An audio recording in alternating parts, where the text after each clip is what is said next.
Friends आज ये क्षुद्र भिडियो एभली एक अद्भुतपूर्व चमत्कार तंत्रक्त सम्मोहन विद्या को शेयर करुच्ची जहाँ माध्यम कि आपण कौन नारी हूँ बा पुरुष तत्काल आखि पिछुड़ाके निजर वश्यता स्वीकार करी कौन उद्देश्य आपण भितर थाऊ फलवती करें जो मैंने बारंबार तंत्रक्त सम्मोहन वशीकरण क्रिया करी विफल होती से सर्वाध अनुरोध यही सरल सूक्ष्म एवं शक्तिशाली सम्मोहन क्रियाटी को गोटे थर परीक्षा कर किभली जीवन में अनुभूति आसुची मत निश्चित भाव में शेयर करूँ आपंकर यही क्रिया माध्यम कौन खर्च करिवार नहीं किंबा से भली जटिल मंत्रत्व पूजा पाठ विधि नहीं आपण माने क्रियाटी को अत्यंत सूक्ष्म भाव में एवं खूब सरलता भाव में संपादन करें जहाँकि क्षुद्र भिडियो रे आपण मान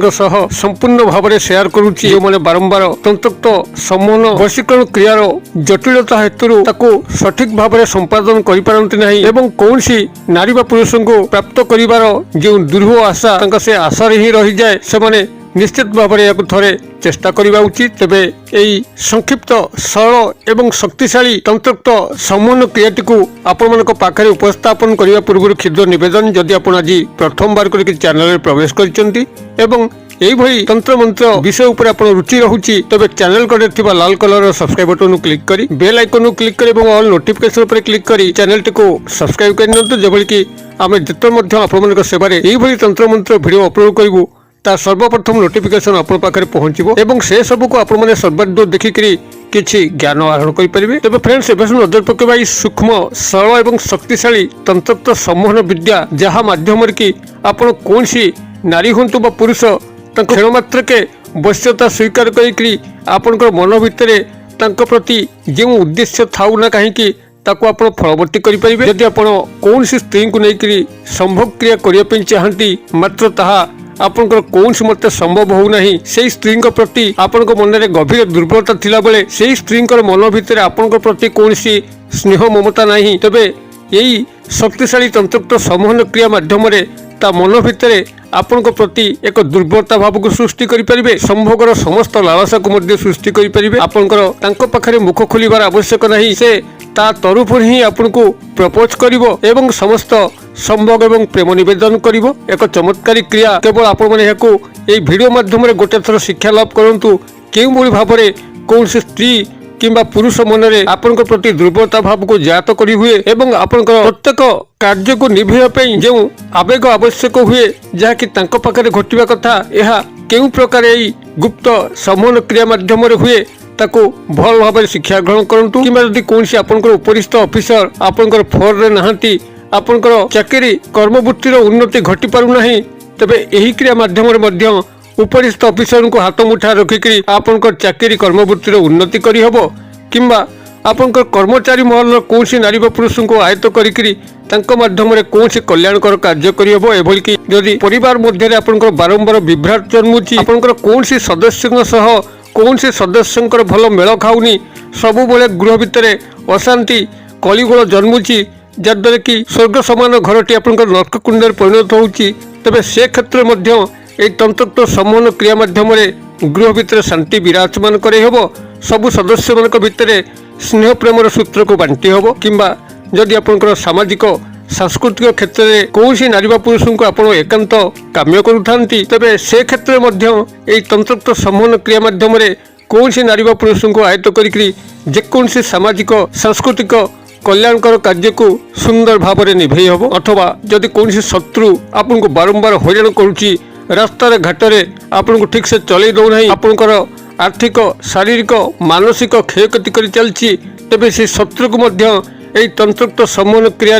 काबू करी तार शत्रुता कबल चिरदिन आप मुक्ति लाभ करें से शत्रुटी आपण जीवन रास्ता हुए तो दूरे जीव किंबा आपण मित्रतार हाथ बढ़ेब एक चमत्कारी शक्तिशाली तंत्रक्त सम्मोहन क्रिया जहाँ कि आपण मैंने कौन सामग्री न नहीं किंबा कौन जटिल मंत्रतत्व पाठ न करी आपण खूब सहजरे निज गृह में बसिकी क्रियाटी को संपादन करें एवं क्षण मात्र के कौन नारी बा पुरुष मन में आपण प्रति दुर्बलता भाव को जन्म पारे कौन प्रकार अभीष्ट को परिपूर्ण करें तेबे यही तंत्रक्त सम्मोहन विद्याटी को प्रयोग करने कौन तिथि बार नक्षत्र आवश्यक नहीं जेकोसी दिन आपण मैंने क्रियाटी को संपादन करें जिते प्रयोग करेंगे रात्र समय होता दरकार जो समय ସବୁ ଲୋକ ଖାଇକିରି ଶୟନ କରିବା ପାଇଁ ଯାଆନ୍ତି ଆପଣ ସେହି ସମୟକୁ ଏହାର ଉପଯୁକ୍ତ ସମୟ ବୋଲି ବିବେଚନା କରିବେ। ଅର୍ଥାତ୍ ଯେତେବେଳେ ଆପଣମାନେ ଖାଦ୍ୟ ଗ୍ରହଣ କରିକି ରାତ୍ରରେ ଶୟନ କରିବା ପାଇଁ ଯାଉଛନ୍ତି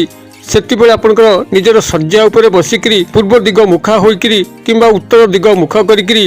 ଏହି ତନ୍ତ୍ରୋକ୍ତ ସମନ ବିଦ୍ୟାଟିକୁ ପ୍ରୟୋଗ କରିବା ପାଇଁ ପଡ଼ିବ। ଏଥିପାଇଁ ଆପଣ ଯେଉଁ ନାରୀ ବା ପୁରୁଷଙ୍କୁ ଏହି ସମନ ବିଦ୍ୟାରେ ସାମିଲ କରୁଛନ୍ତି ତାଙ୍କୁ ଗଭୀର ଭାବରେ ଧ୍ୟାନସ୍ଥ ହେବେ, ଯେଭଳି ଭାବରେ କି ସେ ଆପଣଙ୍କର ଭିତରେ ପରିସ୍ଫୁଟନ ହେଉଛନ୍ତି। ତାଙ୍କର କାଳ୍ପନିକ ଚିତ୍ର ଆପଣଙ୍କର ମାନସ ଚକ୍ଷୁରେ ବାରମ୍ବାର ପରିସ୍ଫୁଟନ ହେବା ଦରକାର। ଗଭୀର ଭାବରେ ଚିନ୍ତା କଲେ ଏହିଭଳି କୌଣସି ବ୍ୟକ୍ତିର ଛବି ଆପଣଙ୍କର ମନ ମଧ୍ୟକୁ ଆସିଥାଏ। ଯେତେବେଳେ ତାଙ୍କର ଅଦୃଶ୍ୟ ଛବି ଆପଣଙ୍କର ଅନ୍ତରାତ୍ମା ଭିତରେ ଛାଇ ଯାଉଛି ସେତେବେଳେ ଏଇ ଯେଉଁ 3 ଗୋଟି ଶବ୍ଦ କହୁଛି ଏଇ 3 ଗୋଟି ଶବ୍ଦକୁ ଆପଣ ସେଇଠି ନିରନ୍ତର ଭାବରେ 3 ମିନିଟ୍ ପାଇଁ ଜପ କରିବା ପାଇଁ ଅଛି। ମାନସିକ ଭାବରେ ଏକାଗ୍ରତା ଭାବରେ ଏବଂ ଗୁଣୁଗୁଣୁ ସ୍ୱରରେ ଯେତେବେଳେ ଆପଣଙ୍କର ଏଇ 3 ଗୋଟି ଶବ୍ଦକୁ ଆପଣ ସେଇଠି 3 ମିନିଟ୍ ପାଇଁ ନିରନ୍ତର ଜପ କରୁଛନ୍ତି ମାନସିକ ଭାବରେ ଆପଣଙ୍କର ଜପର ଉପରାନ୍ତେ ହିଁ ଆପଣ 2 ହାତର ତାଳିକୁ ଆସ୍ତେ ଆସ୍ତେ 3 ଥର ବଜେଇ ଦେବା ପାଇଁ ଅଛି। ଅର୍ଥାତ୍ ଆପଣଙ୍କୁ 3 ଗୋଟି ତାଳି ମାରିବା ପାଇଁ ଅଛି ଏବଂ ଏହି କ୍ରିୟାର ଏଭଳି ଏକ ଚମତ୍କାର ଯାଦୁଇ ପ୍ରଭାବ ଯେତେବେଳେ ମଧ୍ୟ ଆପଣମାନେ ଏହାକୁ ପ୍ରୟୋଗ କରିବେ ସେହି 3 ମିନିଟ୍ ମଧ୍ୟରେ ହିଁ ସେହି ନାରୀ ବା ପୁରୁଷଙ୍କ ପାଖରେ ଆପଣଙ୍କର ଏହି ବାର୍ତ୍ତା ଟେଲିପାଥିକ୍ ମେସେଜ ଜରିଆରେ ତାଙ୍କ ପାଖରେ ପହଞ୍ଚିଯିବ। ସେ ଜାଗ୍ରତ ଥାନ୍ତୁ କିମ୍ବା ଶୟନ ଅବସ୍ଥାରେ ଥାନ୍ତୁ ସେହି କ୍ଷଣି ହିଁ ଆପଣଙ୍କ ପ୍ରତି ତାଙ୍କ ମନରେ ଏକ ଦୁର୍ବଳତାର ଭାବ ଜନ୍ମି ଉଠିବ। ସେ ଆପଣଙ୍କ ପ୍ରତି ଚଳଚଞ୍ଚଳ ହୋଇ ଉଠିବେ, ଆପଣଙ୍କର ଉଦ୍ଦେଶ୍ୟକୁ ପରିପୂର୍ଣ୍ଣ କରିବେ। ଯଦି ଏହାର ଶତକଡ଼ା 100 ପ୍ରଭାବ ଆପଣମାନେ ଚାହାନ୍ତି ତେବେ ଏହି କ୍ରିୟାଟିକୁ ଲାଗ 3 ରାତି ପାଇଁ କରିଦିଅନ୍ତୁ। ଆପଣ ଆଜି ରାତିରେ କ୍ରିୟାଟିକୁ ସମ୍ପାଦନ କଲେ 3 ମିନିଟ୍ ପାଇଁ କାଲି ରାତିରେ କରିବେ ଏବଂ ପରଦିନ ରାତିରେ କରିବେ। ଏହିଭଳି ଭାବରେ 3 ଦିନ ପାଇଁ ଯଦି ଆପଣମାନେ କ୍ରିୟାଟିକୁ କରିଦେଉଛନ୍ତି ତେବେ ଚମତ୍କାର ଢଙ୍ଗରେ ସେହି ନାରୀ ବା ପୁରୁଷ ଆପଣଙ୍କ ପାଖରେ ନିଶ୍ଚିତ ଭାବରେ ସମର୍ପିତ ହେବ ଏବଂ ଆପଣଙ୍କର ପ୍ରତ୍ୟେକ ଅଭିଷ୍ଟକୁ ପରିପୂର୍ଣ୍ଣ କରିବ। ଏହା ବହୁବାର ପରୀକ୍ଷିତ। ଆପଣମାନେ କ୍ରିୟାଟିକୁ ଥରେ କରନ୍ତୁ, ଆପଣ ଛାଏ ଜାଣିପାରିବେ। ତେବେ ସେ ଯେଉଁ 3 ଗୋଟି ଶବ୍ଦକୁ ଆପଣମାନେ ସେଇଠି ଦୋହରାଇବେ ଶବ୍ଦଟିକୁ ଏଇଠି ମୁଁ ଆପଣମାନଙ୍କ ପାଖରେ ସେୟାର କରୁଛି, କାଗଜ କଲମରେ ଟିପି ନିଅନ୍ତୁ। ଆପଣଙ୍କର ଏହି ମନ୍ତ୍ରୋକ୍ତ 3 ଗୋଟି ଚମତ୍କାରୀ ତନ୍ତ୍ରୋକ୍ତ ସମନ ଶବ୍ଦ